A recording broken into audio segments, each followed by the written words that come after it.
All right, welcome to Side Action, episode 21 of season 7. My name is Jim Wegler, aka Wegs. You can follow me at Wegspool on X and Instagram. And I'm Coop.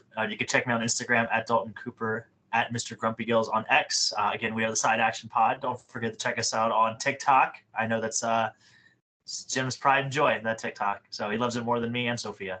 So. Yeah, well, yeah, it's getting there. It's almost like my second child. Do you love your second child more than your first? I'm not sure. But, I don't know. I haven't had my first yet. I'll let you know. Yeah. So look at this guy. He's got the look. He's ready for the playoffs. He's got the braids going in, for the listening public. He's got his braids in, so he's ready to go. I don't know what to say, man. We had a big weekend. You can see that you've made it on the podcast in more than one location. But oh yeah, I obviously worked my tail off to get ready for the game night, and the game night was a big success. It was I don't know, I kind of lost count. 55, 56 people, a lot of people, obviously. Yeah. We trashed the place, that's for sure. Sunday was spent cleaning up mostly, but it was fun. We had a good time, and then took it easy. And the kid's gone. Sophia's off. She's off to Atlanta. She's going down south, trying to warm up a little bit, and now I'm back to work, dude. I don't like it. I like it. Yeah, I know. Back to the real world. It's like that. The time between Christmas and New Year's, like that time doesn't exist, and then when it does come back to existence, it's like, wow, what the hell just happened? Especially when those holidays are right in the middle of the week. Yeah. I feel like those holidays mandated either had to be the beginning of the week or the end of the week. I feel like this whole Wednesday Christmas bullshit, I feel like it's got to stop. We got to do something about it. Yeah, it has to stop. What are we doing? I kind of worked last week, but it wasn't true. I barely worked, but then this week, all of a sudden, everybody wants to catch up and set up a million phone calls, including volleyball people that think they're real estate people, which is hilarious, dude. It's getting to be a little bit. Yeah. It's like, hey, dude, can you meet this guy? Blah, blah, blah. He's got to talk at 2:00 tomorrow. I'm like, yeah. I have calls, like I have a job. But anyway, I digress. But yeah, whatever. You're dude. famous. People want your support, Wegs. I was gonna say you're a big time player around here. Yeah, exactly. Apparently I made, I don't know if I will skip on this in a minute, but in the charades bucket, somebody put shake and bake, which I could not figure out what he was doing. He's like doing this and pointing to me. I'm like, I don't know, shake what? Shake weight? What? Nice. I'm like, I'm a pop culture reference now? Yes. Nice. To shake it off. Thank God you're not a Swiftie, right? Yeah, exactly. Whatever. Taylor Swift, shake it off? What? So who are we taking to the shed this week? You can go first because I have the big one in there. Yeah. Don't worry. Everybody is well aware. So the first one, I'm taking the Patriots to the shed. There's a couple different spin zones to this, no matter how you want to look at it. But my big reason of why the Patriots belong in the shed is if they were going to fire Gerard Mayo the whole time, why would they even let him coach to win that last game to forfeit basically the first overall pick? Like if they got their quarterback, which Drake May seems to be their guy, when you lose that game and then we can auction that pick off to the highest bidder, somebody that wants to draft a quarterback, you can get 2 or 3 or 4 picks for it, whatever the case may be. So just, I guess from that standpoint, I'm taking the Patriots to the shed. They say this is a well-run organization. Robert Kraft's supposed to be this genius businessman. Yeah. And I felt like that was just a very idiotic move on their part. Obviously you could look at it from the firing of Gerard Mayo and only getting 1 year and the whole scuttlebutt that has caused basically. But just the fact that I feel like they really screwed this up. I feel like the only thing they did right was get Drake May, and that's about the only thing they had to hang their hat on. So, and I obviously texted you, but it's got to be Vrabel, right? That's the only reason why they get rid of Gerard Mayo. It has to be that they knew Vrabel he's interviewing with them today, I guess, what I heard. But it's like, clearly they wanted Vrabel. And that's the only thing that they can explain right now, right? Because it's only, I feel bad for Gerard Mayo. I think that he didn't coach well, but you've got a rookie quarterback. What do you want from the guy? you know? Yeah, they definitely have the least amount of talent on the offensive side of the football in the NFL for sure. Like they let Jacoby Myers walk out the door for nothing, and he was their best receiver by far. So the fact that is just the fact that it's been a shit show on offense for this team like the last 3 years. So putting the Patriots in the shed, and then I'm also putting targeting. I'm putting targeting in the shed. So the Texas Arizona State game, which I'm sure we'll get to here in a minute. Arizona State had that great comeback and then they ended up blowing the game on a targeting call that wasn't called. So just putting targeting in the bin. Why it's a rule, I have no idea if we're never going to call it. That's all I have to say. Yeah, it's a weird rule. It's a weird rule. If you're not going to call it in a big situation, what are you doing? Why call it to begin with? Yeah. So, yeah, it just completely robbed Arizona State of a chance to win that game. Yeah, I agree with you 100%. By the way, I'm having trouble with my earbuds, and I thought I fixed it. I don't think it's fixed, but now you're in. Okay. So sorry, we'll probably have some echoing at the beginning of this podcast. So who am I putting in the shed? I got 3. I used to put a lot of them in the shed. I felt bad because I only put one person on becoming you. So first we got to do Sam Darnold. Sam Darnold reverted back to Jet Sam Darnold, where he was seeing ghosts in the backfield. I mean, they were certainly bringing the pressure. We all know that. But when you look at the tape, it's like the guy's wide open. Just throw the ball. Just throw it. But he heard footsteps and, Aaron Glenn. I'm actually of the opinion Aaron Glenn isn't the greatest defensive coach, actually. But he did have a really good game on Sunday night when it counted. So good job, Aaron. But yeah, Sam Darnold, you stink. So you were in Club Dub many times this year. You go to the shed, sir. I know you're going to bank on that for your pick this week with the Rams, but guess what? Get in the shed, see what happens, see if you can get better. Yeah, well, the Rams don't have home field advantage anymore, so we'll see. Yeah, that's true. And then the second is Dallas Cowboys. What the hell are they doing? Like, we all know I am not a Mike McCarthy guy. I think he stinks. I think he's not a great coach. However, he is a professional football coach. And why are you not letting him interview outside the building? Either give him an extension, fire him, or let him coach somewhere else. They didn't I don't know why the Bears were asking for permission, but they did. And what does Dallas say? No, you can't talk to him. We have exclusive negotiating rights with him. What? Like, you should have already negotiated the extension if you want the guy. So I just think it's really bad form for Jerry Jones, who actually, a bit of an aside, I don't know if I've told you about the show Landman before. Landman is on Paramount Plus. It's about oil in Texas. It's one of those Taylor Sheridan shows that's like, it's not a spinoff of Yellowstone, but it's like the West. I mean, the dude produces that show, Tulsa King, and now Landman. I'm totally into it. Billy Bob Thornton, really good. But Jerry Jones makes an appearance on the show. You might have seen this on X. He did really well. He was basically telling his little life story about how he bought the Cowboys to John Hamm, who's kind of on his deathbed, so to speak, and he's trying to tell him, his life. But my point is, Jerry, you may win an Emmy for that performance, for that 5-second speech, but you are fucking Mike McCarthy. What is the matter? He carried your water this year. The team was bad, but that the moves of the front office have killed this team. We all know that. So Dallas Cowboys, get the shed. Get in there. Yeah. And then the last one is yourself, sir. What the hell happened to you Saturday? So we're having this great party, right? I know it's 55 of our closest friends. It's crazy. I know it's chaotic. It's a lot. I know Lynette couldn't make it. I feel bad. I hope she's feeling better. But the bottom line is, all of a sudden, I look up like, where's Dalton? Where's Dalton? I think he left at halftime. I'm like, he left at halftime? He can't say goodbye? The man can't say, I need to go? What happened? And the other thing too, I was standing in the kitchen and I had a couple wings in my hands. I was enjoying it because so I asked you where the wings were from because I thought they were fantastic. But I had that white Bengals jersey on and I turned around and somebody knocked a wing and I dropped like a chicken wing all over down my white shirt. So I didn't want my jersey to get ruined either. So I was like, okay, well, I got to get the hell out of here so I can not ruin this jersey. The good news is I got it out of the washer today, or I guess yesterday. No stain.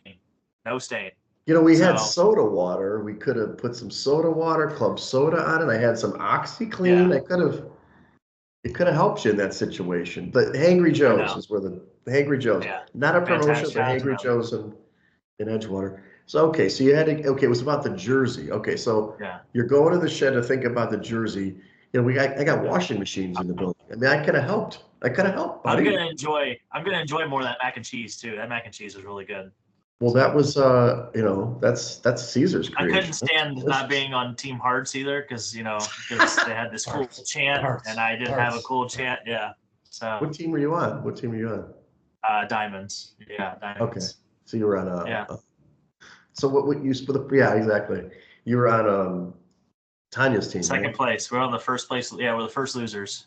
Yeah, the funniest thing was two things here. First of all, were you there when I was explaining Monkey Tail? Did you see the demo? I saw the demo, but I did not get to Okay. participate in the demo. So for the listeners and the viewers at home that were not at the party, it's a silly game that my sister sent me. It's like this blow up monkey tail that you wear a belt. And of course, I Wegsified it where you're basically supposed to pick up these tails and put them down or whatever you're supposed to. They're these like little arches. So we had like a little relay race going. And of course, I tried it initially and it was really hard. And so I showed people how to do it. And I'm like thrusting my hips and everybody's going wild. But the truth of the matter is you got more points if you did it the reverse way, the reverse Wegs, if you will, which means something else. But anyway, so Nice. our team figured out, like, because I said you could have teammates can help each other. And so we were like, I didn't do anything. I just leaned back and Lee and our pan like just guided me into into the arch, so to speak. And so we won. But in typical fashion, like Tanya was like, is it okay if they go to one knee? Because you didn't say that. I'm like, I've never played this game in my life. Like, I'm not gonna like hold people accountable because James Stickler. Pacheco is getting down in one knee to do this thing because it's still ridiculous. But anyway, it was a good time. And the funniest, I think I will say that we'll implement this next year. Usually, back in the day when it was like 30 people or even 50, we did a picture, like a whole group picture, which was fun. It's very hard to do with so many people. So at the end of giving out the awards, I'm like, come on, Team Hearts, let's get a picture. So then one of the girls on Team Clubs, and they were last, by the way, by a lot.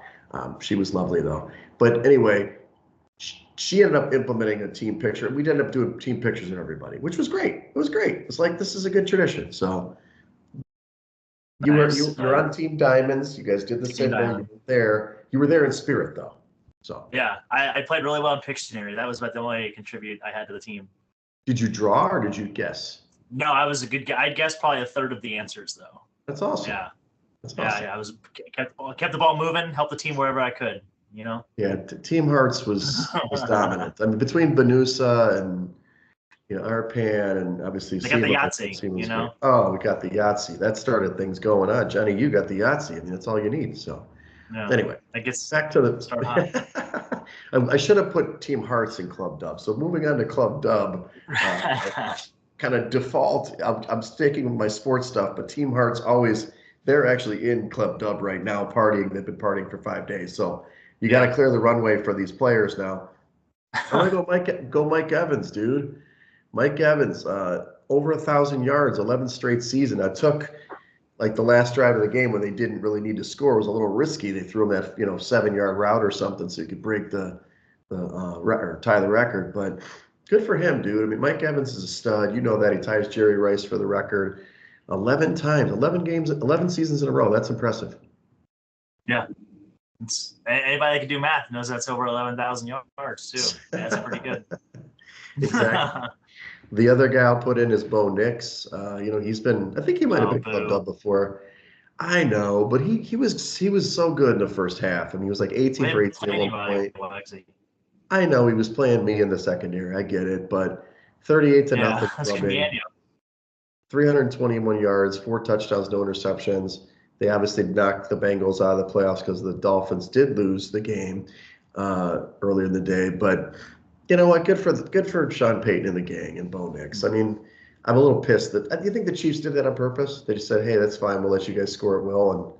We don't want them in Yeah. the playoffs. I mean, I don't know. There's a lot of speculation surrounding that whole situation to begin with, but we can report live on Side Action Podcast that the Bengals will be resting their starters this week, so we can go ahead and do a little bit of journalism on this podcast.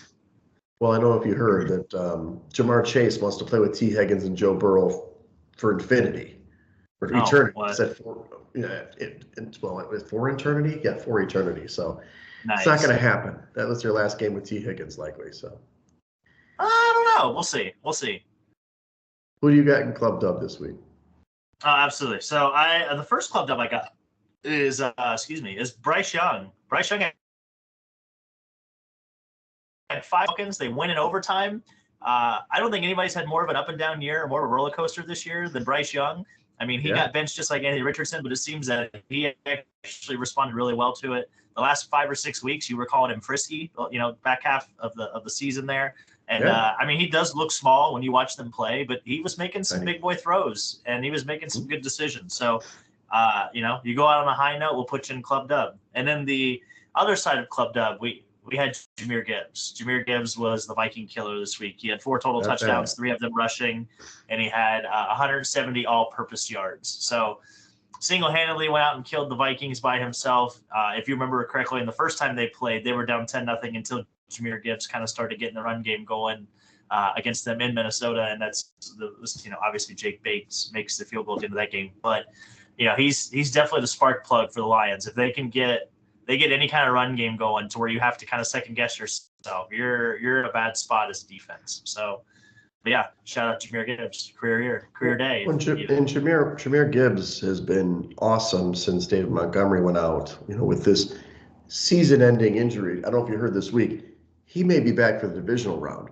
Oh, all of a sudden, Jahmyr Gibbs is dominating, and David Montgomery might come back. I mean, I know there's not that much competition there, but I'm sure he's like, my God. I mean, I might be cut before the Super Bowl if this happens. So anyway, but to your point with Bryce Young, I saw that comparison. I don't know if it was on X or whatever, but basically his stats to CJ Stroud after 2 years are either identical or better.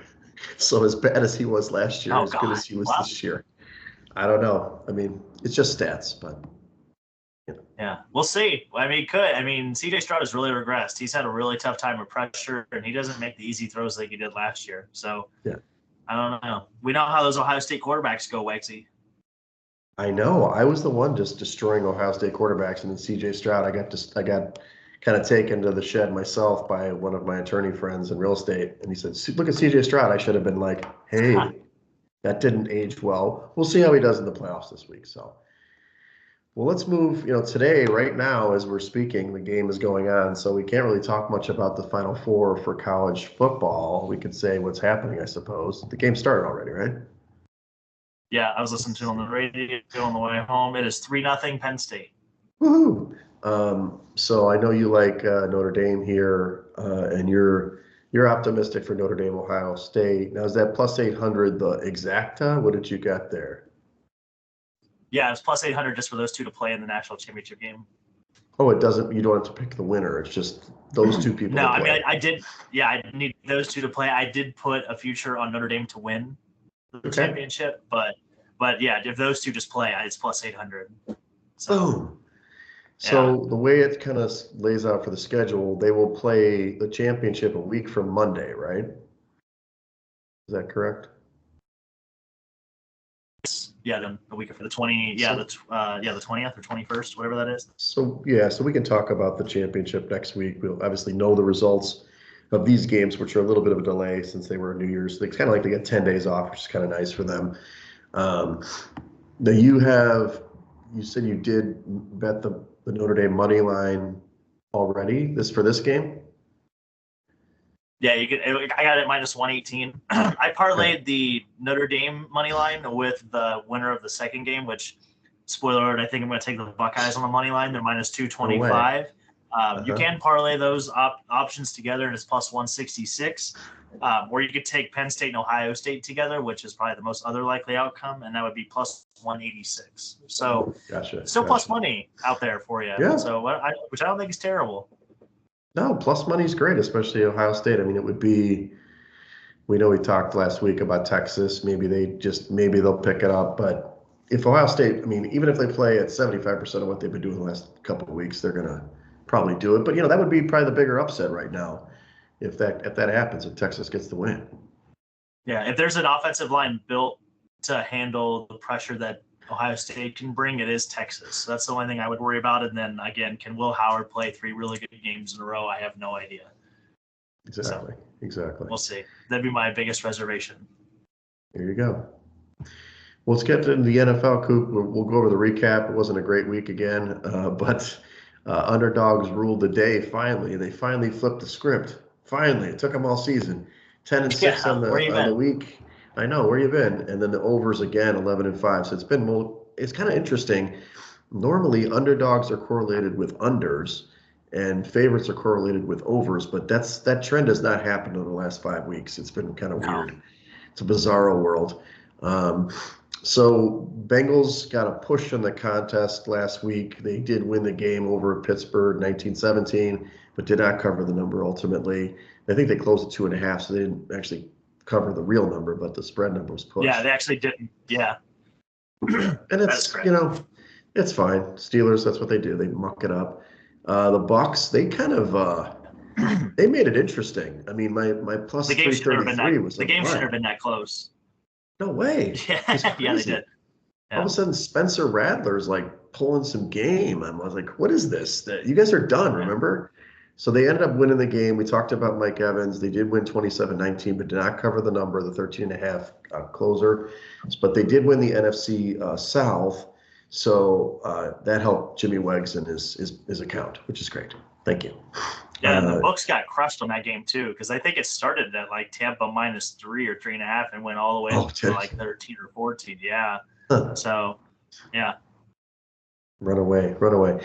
So then they got middled probably. So then the Packers, this was a very interesting game, which we'll talk a little bit later about the games for this week. I don't know what is up with the Packers. So you're going to play your starters, which Christian Watson tears his knee up, and Jordan Love gets hurt a little bit in his funny bone. But more importantly, they don't win the game, and they obviously the big field by Cairo Santos, who got blocked the last time they played. They win the game 24-22. This is huge because this loss, I mean, effectively pitted them. Well, actually, it was. I don't know if you saw the Sports Center thing. There was like a 4-minute stretch where all those situations just played out because Washington was trailing in their game. The Packers were obviously Yeah. losing their game, but the Packers going from the 6th seed to the 7 is horrible. Now they got to play the Eagles. I mean, that's a huge difference than playing the Bucs. Yeah, no, for sure. Well, I mean, they already got to see them once. They played in Brazil, so maybe they can hang tough. I don't know. We'll see. And then the Bills, we talked about. I mean, they did start. Josh Allen took the snap, got off the field, and then, as you mentioned before, Gerard Mayo wins the game but gets fired 23-16. Yeah, Joe Milton. Joe Milton, hey, baby. The guy's got a hand cannon. Look at that gun he's got on him. Yeah. He's throwing the ball like across the field, like full bore. Good for him. Yeah. We mentioned the Panthers winning in overtime against Atlanta, which helped either way. Because as soon as Tampa obviously already won the division because they won, but Carolina winning the game outright knocked out Atlanta either way, so that was good. But 44-38, it wasn't like Penix played bad. It's just the defense you can't hold up. Yeah. Then you got the Jets. Sorry, Dalton. I know you gave up on the Finns a while ago, but they finally got a game, got a win. The Jets hadn't won for weeks, and yeah, Aaron Rodgers obviously got his last touchdown. They win 32-20, but I was just surprised that obviously we talked to it didn't play. The Finns didn't put up much of a fight in this one. No, I think they saw the score in Denver pretty quickly, and they recognized it was over. And then you got Tyreek after the game, went out and showing frustration. Yep. It's a real shit show right now. I'm even more dolph out because they're bringing Chris Greer back, which makes no sense to me at all. And literally all these people are keeping their jobs, and it just makes no sense to me. Yeah, no change. I mean, Mike McDaniel obviously is going to be there, so we'll see what happens next year.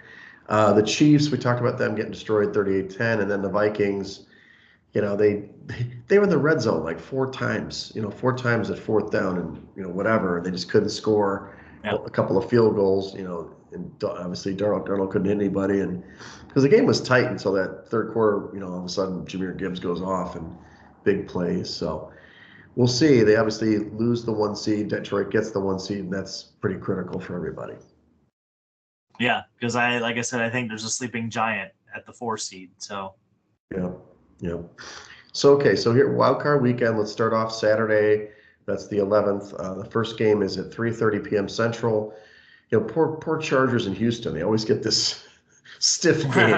It's the first game. It's on CBS and Paramount Plus. So the Chargers are actually a 3-point favorite on the road at Houston, the 4 seed, 42.5-point total. I've kind of gone back and forth in this game. We won't go into detail in the index. You can read the article on Wegspool. I go all about the playoff indexes, where it all started, Dalton, by the way.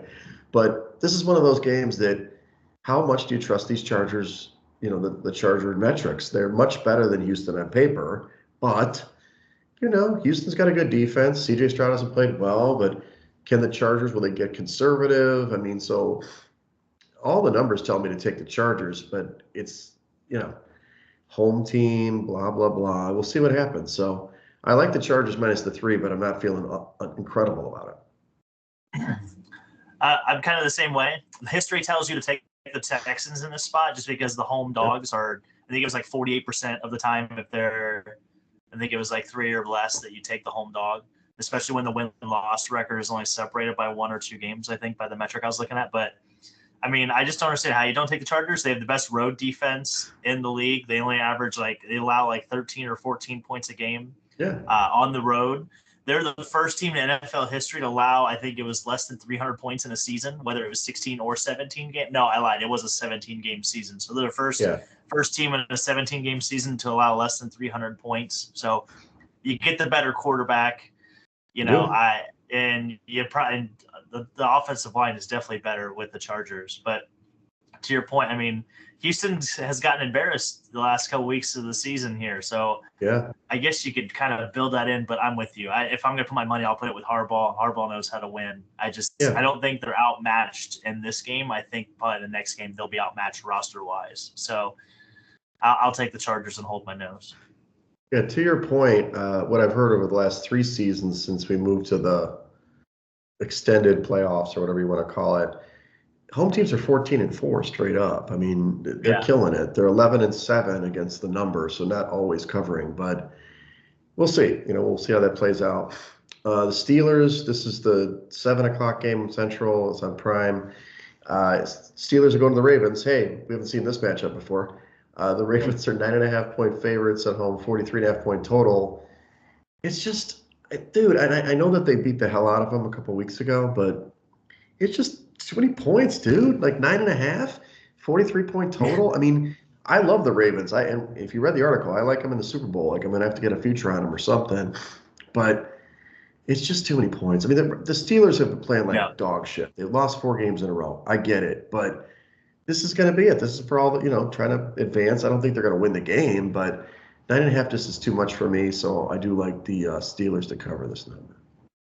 No, I'm with you. Last 17 out of last 18 games have been decided by 3 points or less, and obviously that one outlying occasion was just a couple weeks ago. So I'm with you. I'm taking the points. That's where the value is. These two teams know each other. I love the under in this game too, just for that same factor. It's going to be cold. It's going to be shitty. The weather is not going to be that great. So. Yeah, I like the under here, but I think Baltimore wins the game. But 9.5 is too many for my liking. Yeah, that's fine. So we move to Sunday. There's 3 games on Sunday. First one at noon. It's noon Central. This is the Broncos going to the Bills. The Bills are a robust 9-point favorite at home, 47-point total. This is another one. I like the Bills a lot. I think they're a great team, but their defense isn't that great. And as much as you got Bo Nix on the road as a rookie, I totally get it. It's not a good situation, but his defense is pretty good. I think they're going to stay within the 9. A lot of people love them to blow them out. I don't see that at all. So it's not on my top picks per se. I like the total under actually in this game, 47. I'm sorry, did I say over? Over. I'm sorry, over in this game, 47. but I think this is way too many points. I would go Broncos if I had to take a side with the total over. We're agreeing way too much. That means everybody this is a listening to this problem. podcast should everybody should just take the other side of this, because I feel the same way. We like, never the agree. Broncos defense is healthy. Yeah, I know, right? Riley I think it's Riley Leonard, I think is the corner's name that they get back. Their defense is definitely healthier, which is, I mean, when they like to play man coverage, which Josh Allen doesn't really have a favorable wide receiver. So I think that man coverage is going to do, a lot of good things for them. If anything, it's going to be the James Cook show. If this does turn out a blowout, I think it's because James Cook has a big day rushing. But again, I think 9's too many. I see this more as like a 4.5, 5-ish. Of course. I feel like you're getting way. I do like your overplay as well. I would definitely take the over, but I would definitely take the Broncos. Sean Payton is a good coach. I think Sean Payton is a better coach than McDermott is. So if I had to take somebody, I would take Payton over McDermott. So I feel like he's got some up his sleeve. He'll have him ready to play. There you go. And just to since you're reading my mind this week, at least for right now, I guess I made it 3 points or 3.5 points, not 4.5. But I mean, to your point, I think it's way too high. The other play I like in this game, and I'm not a big prop guy this early, but this guy's been dazzling, and I've been able to listen to some gambling stuff this week. Marvin Mims, dude, this guy's like a revelation. His total right now is 41.5 receiving yards. I would go over that. I'm probably going to ladder him. Rivers only goes up to the next rung, which is 49.5 plus 132. But I'm hoping they extend that out maybe as we go forward. But this kid's been involved. And I think what's going to happen is you're going to get dump offs by Bo Nix all the time to this guy. So a little run after the catch doesn't hurt either. He's their deep threat, though, isn't he? He goes deep intermediate. Okay. But I think what they're going to do is do a lot of wide receiver screens with this guy to try to get him shaken loose a little bit. So we'll see what happens. Gotcha. Yeah, Kevin Harlan says his name so well. He's caught Mims. He's caught Mims. That's awesome. Second game is the Eagles Packers at Eagles. This is the 4.5 point favorite for the Eagles, 45.5 point total. This is at 3:30 p.m. Central on Fox. The big thing to me, my whole bracket, if you read the stupid article, is like, is Hurts actually injured or not? I think he's going to play. He's not out of concussion protocol yet, though. So this is big. I mean, I've got my Eagles futures already locked in. Look, this is kind of where the conundrum happens. We've talked about it all season. The Packers are a pretty good football team, but they can't win against good teams somehow. Their metrics are incredible. They are second in my index of the playoffs to the Eagles. It's the Eagles, then the Packers. Like, wait a second, what? And then the Ravens. So this is actually on paper like the second closest matchup of the weekend, which doesn't make sense, like logically, right? So I do like the Eagles to cover this game. I think they're going to actually win this game fairly easily because I think Love's a little banged up. You don't have the stretcher for Watson. And I think that they're going to be able to run on this Packers front. But I don't know if somehow Hurts doesn't play, and I heard they're going to start not Kenny Pickett, they'll start the other Tanner guy. McKee. Yeah, Tanner McKee. He's been playing well. 6'7" dude. Of course he has. He's huge. Talk about a guy who's never played in prime time. I mean, this is a huge game. So then I would I'm sure the line will shrink if he's not going to, go down to like 2.5 or something. But I still like the Eagles to win the game. Yeah, Jalen Hurts did practice, I think, in helmet today. So that's a lot of signs are pointing to him playing as far as progress. So the only thing I have fear of if you take the Eagles in this game is Josh Jacobs just get the ball 30 times and do they just kill the clock? And, it may not, obviously they still may not win, but you're definitely not going to cover if that's the case. Like the Packers are going to be the side if that happens. So I'm staying, this is my stay away game because I can see this one going either way because I know Matt LaFleur is a really good coach. He the Packers are the second youngest team in NFL history to make the playoffs, and the youngest team was literally the Packers last year. So again, there's a little bit of I don't want to say like run and gun, but just a little bit of nuance to where like they're playing with house money again. No one's really gonna expect them to play well, and that's usually when teams are the most dangerous. So I'm leaving this game alone. If Jordan Love gets hot, you just look out because they could Romeo Dobbs. They've got Jaden Reed, your guy, and I think it's really interesting. You're punting on your Super Bowl pick already. That's all I got to say.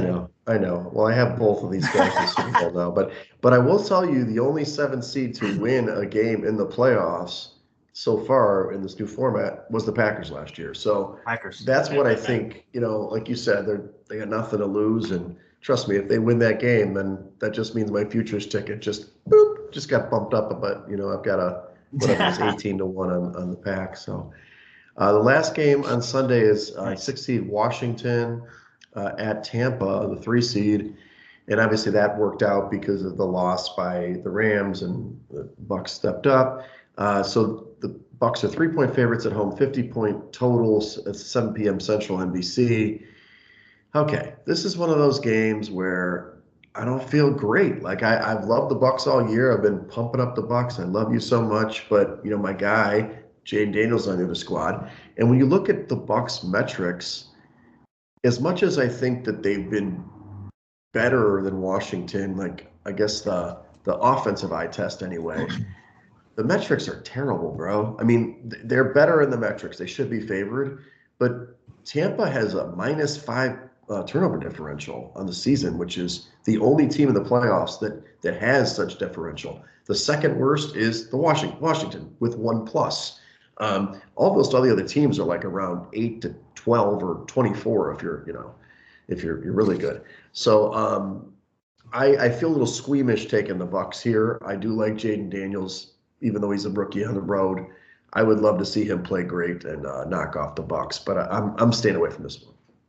Oh, I was gonna say earlier in the week you were so confident on your guy Jaden Daniels, and now you're gonna say you're taking the Bucs, huh? Wow. Well, let's see what I said in the article. Did you read the article? I got to say. I think I said they cover the number.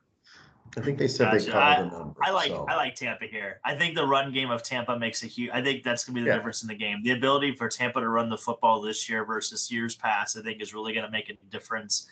I think Tampa becomes very dangerous because their play action game can start to open up. I think if Tampa can run the football and start doing their play action, I don't think there's a lot of teams that can actually beat this team. So Jalen McMillan has filled in really nicely. He was at Washington last year with Penix. He's jumped right into Chris Godwin's spot. He's been playing well on the outside. And Vita Vea's back. I think they'll be able to make Washington – I think they'll be able to make Washington one-dimensional. The only thing I would worry about is Jaden Daniels' legs, because he killed the Falcons a couple weeks ago with that. So, he did. But I'm going to take the experience. I'm going to take Todd Bowles. I'm going to take that defense. They're at home. They were in the same spot last year, kind of where a favorite NFC East team was coming in, and obviously they were the Eagles were falling apart. But it just feels way too much like last year, and I like Baker here. I like the Bucs. Well, and it's, this is what I wrote in the article. I said I would go with the Bucs to win, Washington +3, total over 50. 50.5. If I were to pick an upset, then I would pick Washington in this round. But, so I'm going to I like the under in this game. I like the under in this game. I do. Okay. Yeah, I feel like the playoffs are a little bit different animal. I think the game is going to be a little faster. And again, I just like that experience. I guess it's a learning curve, if you will. There's stages to the league when it comes to winning. And I think for them, Washington to make the playoffs is a great story. I just don't see them getting through that first round. Well, look at the thing about the Bucs, and we can talk more if they win this game, but they're the only team to have beaten Detroit and the Eagles this year. Yeah, I was gonna say they get up for good. They basically play at the level of their competition, it seems like. Yeah. And everybody, I think, my podcast partner and even, Action did not want to go with me when it was the Bucs against, maybe we did pick the Bucs against Detroit. He picked that one. But I like the Bucs against the Eagles too. Vita Vea, if he's healthy, he can slow down the run. So if they do win this game, I mean, they're dangerous at Philly. I mean, it's going to be a hell of a game because, they don't give a shit and they've got good, skill positions and they can only play better on D. But that's the only thing is they did play earlier this year. Obviously, when Jaden was a first game rookie, I don't know that the defense wasn't as healthy then. So I know that they could throw a lot at him this game with their crazy blitz attack. So we'll see. I'm just hoping it's a good game and have him sling around the yard. But you want to go under. I know you want to be including the score. It's all good. It'll be an under. All right. The last game I know we don't agree on, so this will be fun. Monday night, the 13th. 5 Vikings at 4 Rams. The Vikings are still favored at +1, but opened at 2.5. So I hope you got that, Dalton. 47-point total, 7 p.m. Central on ESPN. So look, I'm not gonna lie. I go by numbers. The Rams are the worst team in the index, dude, and they're worst team by a lot. It's not even close. Now, I understand the coaching differential. You can get into that. But is this team just all of a sudden going to flip the switch and they start playing really good on D and really good on offense? Because they haven't had, besides I don't know if they played a complete game since like maybe the first game of the year. They usually play good on offense or good on defense. They don't do both. So the Vikings are a solid squad. I know they looked like shit last week, but that's actually one of my handicaps. I think they're going to play better this week. So I lay the points. I lay it even at the 1.5, which was earlier. One is great. I heard it was coming out at Rams were favored, and I was like, please give me the points. But it seems to level out at +1 or -1 for Vikings. Yeah, they're playing this game in Arizona now, so they're playing at State Farm. Oh, so right. there wasn't going to be a home field advantage. There definitely isn't one now. So, no, for one thing, I had betting interest in the Rams, so I have to back the Rams here. Unlike some people in this podcast, they can't stand by their picks. But no, again, they've been playing. You want to talk about them playing poorly on offense? They have been playing suspect on offense, but they also haven't had a Cooper Kupp game in a while. So that's true. Puka Nacua seems to be their premier wide receiver, which is perfectly fine. He's just, I told you this team is like a poor man's Bengals in a way, to where I think they have a better run game than the Bengals do, but that's neither here nor there. Right. But yeah, I'm going to take the experience. Sam Darnold plays at the biggest game, the most pressured situation he's faced in his whole career. And True. And he kind of pumpkin. And I just don't see. I mean, he did play poorly, and this Rams defense is probably, I don't know. I feel like defensive line-wise, they can create more pressure than the Lions did, but I just feel like Lions defense, please. I just feel like to put my money on Sam Darnold 2 times in a row just feels like a mistake, and I would rather take the better coach, the better quarterback. Yeah. And I mean, O'Connell is a Sean McVay guy, so if anybody's going to know O'Connell, it's going to be Sean McVay. So I don't know. We'll see. I still think the Rams are dangerous. If they can get by this first round, I think they're dangerous. So, and I really want to see the conference championship both be played in LA. I want to see the Chargers and Rams both play in the conference championship. Oh, wow. So we can see how the whole dog and pony show goes. You and I could get tickets to those games. I don't think anybody locally would see that game. But no, I hear you. Look, we talked about this. The Rams have obviously, former MVP quarterback. They've got a really good young defender, on the edge with Verse, great receiver, good running game.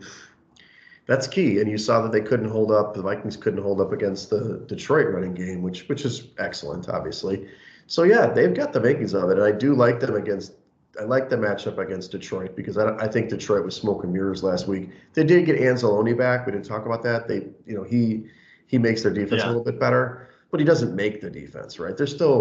There were still gaps to be found in that defense. So, but we'll see. I think the NFC is wide open still. It should be fun, especially the Hurts injury looming over it. It's like, if that dude gets a concussion and they're out, I mean, like, my Super Bowl future is dead, but have to bet actual games now.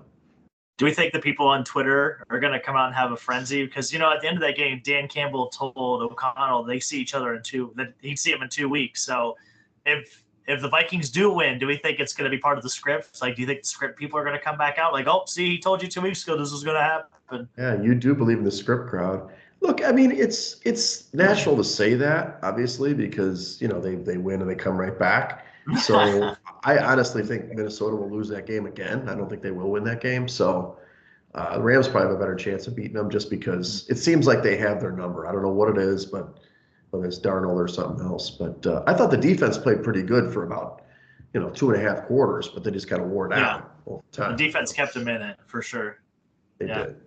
All right, so my best bets this week were the Chargers on the road -3, the Eagles -4.5, Denver Buffalo over 47, and then my guy, what did you say? The catch by He's got Mims. He's got Mims. He's got Mims for 41.5 yard receiving yards, and he's going to do it again at 49.5. Nice. I was going to say, you're going to run the ladder up to like 70, 80, eh? It just didn't have the options. So I'm going to wait a little longer, though, to have more options. I only had 2. I'm not going to do the, I can do the I'll check out DraftKings, I guess. Yeah, maybe I'll check out DraftKings. What about yourself? Yeah, so I've got Pittsburgh. I'm taking the +9.5. I'm taking the Pittsburgh Baltimore under at 43.5. I'm taking Tampa Bay -3. I'm also taking the under 50 in that game, and then I'm going to take the Denver Buffalo over 47. A lot of totals there. I like it. Look at this And guy. it was down to 46.5 when I looked this afternoon, by the way. So should have got in on it. Yeah. Should have got in there. So just to put a cap on the season, I probably should have put this up by the week 18, but 8 survivors made it, Coop. 8 survivors. 8 got knocked out this week, and then 8 made it. So 8 people split the pot. They all made $1.783 million, buddy. So that could be us pretty next good. year. That's not bad. Yeah. I'll take it. I'll take a little cheddar cheese. I know who's paying for the Vegas trip next year if that happens. That's all I got to say. There were some funny stories. If you listen to, he'll do his whole thing again where he did basically a TV show for 4 or 5 episodes on YouTube about it. But it's kind of fun seeing those guys go crazy when they're watching the games and stuff like that. The guy who won the Millionaire Maker, the picks contest, he did well, but it was the lowest total ever. Like it was 60, I think it was like 68.8%, which is still awesome. Oh, obviously. Wow. Yeah. But 62 points, it was like 60, whatever, 24 and 4, or whatever the number was. So, it was a little bit down. The money cutoff was about 61%, which I always target that 60%. We obviously weren't even over 50, but it's a little disappointing year, but it turns out it was just a rough year for us sharps. In my personal contests with my buddies, I did finish last, I think, which is funny. No. I was like first 2 years in a row. Then last year I lost in the last game of the year. I came in second, and this year I was down by like 20 some picks. I mean, and I'm not saying the guy was just a homer, like pick favorites, but in that contest the lines freeze on like Tuesday. So in that contest, that was one of those 58% favorites came in, right? Yeah. And dude finished at like 58.7%, or so he got a little bit better, like a pick or 2 better. Where I was actually at 50%. That's not bad for me overall. Like when I think I won the title once at like 50%, but it's just, it was the year of the favorite. It's just not great, but it's always next year. Yeah. You contrarian, Bastard. Doesn't bode well. Yeah, go with the public. So what do you got going this weekend? Looks like we have a very similar weekend, sir. Oh my God, we do. That's why I put that in our outline even. Yeah. No, we're going to the Bulls game tomorrow night. Linnea and I will be in I think we're about 5 rows off the floor. I think we're in like section 102, row E. So feel free to check us out, see if you can find us. That sounds like a pretty good spot. 102E sounds like a good place. Yeah, a 105E. Sorry, 105E. Okay. So and then Saturday we have the Pacheco White Christmas present or White Christmas elephant. White elephant. Mm-hmm. Yeah. Yeah. Are you bringing your trunks, by the way? Are we getting in the hot tub? I didn't know that was an option. Do you want me to bring my trunks? I mean, we should, right? I mean, I literally just thought about it right now. I know last year that was a big ordeal. Why didn't you tell me we could have waited to do the podcast live from the hot tub? I mean, that'd have been something. Oh man. Sounds like a TikTok. That would have been funny. It sounds like a TikTok video. It's a good we'll make Pacheco hold the camera. Yeah. The Pacheco. I will bring my trunks now. I did not realize that was an option. I've never been in a hot tub with James Pacheco. I can't wait. I just can't wait. Yeah. I think it was like a big thing last year. I didn't stay long enough to get into the hot tub, but then I do remember they were talking about. Yeah. It's kind of a late night drunken, let's get in the hot tub. Well, you know what? I mean, I was too busy at my party. I wasn't like, making moves. Yeah, you didn't get to enjoy the party. Exactly. Yeah. I don't really enjoy the party until it's over and then everybody's leaving, and some people leave at halftime, and I'm like, where's everybody going? I can have fun now. That's what I was trying to do. I was just trying to get out of your way. That's all. Yeah, we're going. So I'm going to the Bulls game as well. Nicole, going with Nicole. I don't think she's a listener much, but you know Nicole. So it's this guy. He's a mafia guy. He's he's a little older guy, 55. He's getting the double nickel birthday. It's kind of cool because we go to the game, and then he's got, I don't know if maybe you guys can sneak in. We're going to like the Kettle One Club afterwards or something. It's like it's a bar basically. So afterwards, the post game is like chilling out, talking to people. But I'll be doing dry. I'm doing the dry Jan, baby. I'm, trying to slim it down for the January. Oh, really? Yeah, I did it last year. Nice. It wasn't bad. Wow. It was terrible. There it is. I kind of feel like I shouldn't because I was. So you're just not going on dates? Exactly. Is that what that means? You're just not going to go out at all. You're just going to not go on any dates whatsoever. That's how you're going to accomplish. Well, funny story. So she's gonna love that she's on the podcast. Not that she listens, but there's this girl I went out with once. I really like her. I was like, oh, let's go out again. And hey, what are you doing this weekend? I'm doing my party. She's like, I'm going snowboarding.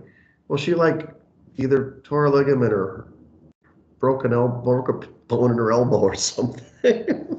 Oh no. Oh my God, I don't know. I got to find out. She got her MRI today. I'm like, hey, how you doing? Oh God. Oh no. Look what amazing luck I have with the ladies. So yeah, I don't know. Right now, there's not a lot of action on not a lot of side action, if you will. Nice. Well said. For January, so easily doing dry January for me. So yeah. Well, T's and P's to her elbow. Exactly right. I'm like, I'll come over. I'll ice your elbow. Whatever.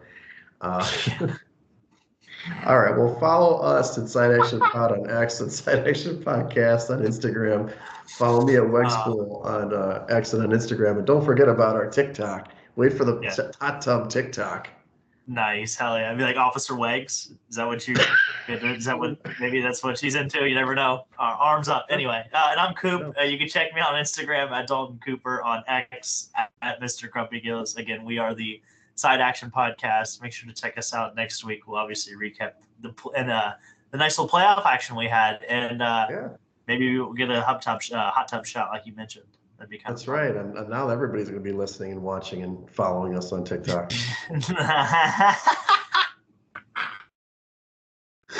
All right, everybody. Take care.